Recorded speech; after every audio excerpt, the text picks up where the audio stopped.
こちらにご用意しました。100円ショップ縛りで今日は食材を作っていきます。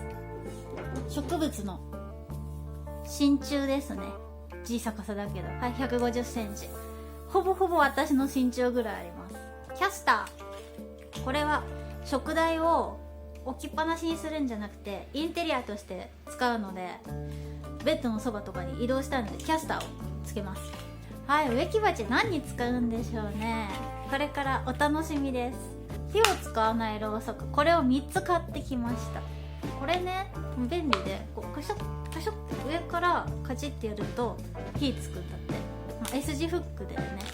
はい、材料は100円ショップ、100円ショップ、100円ショップ、100円ショップ、100円ショップ。まあこれ200円商品だけど、そこはまあ多めに見て。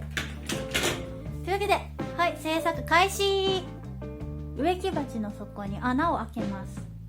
支柱が通るくらいの穴。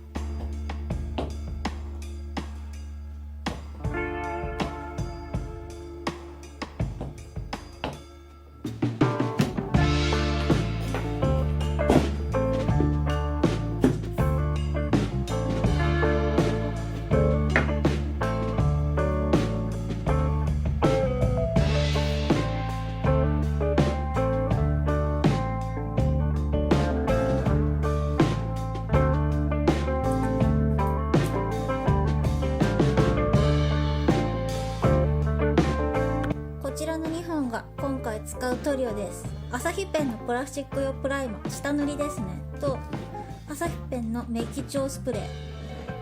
どっちもアサヒペン。アサヒペンのスプレーね、確かに高いんだけど、ほんの少し。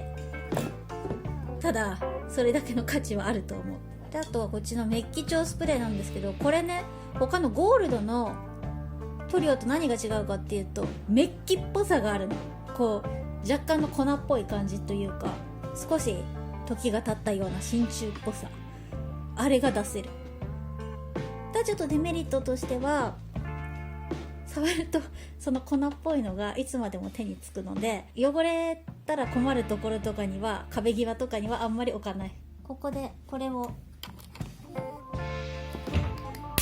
剥がします。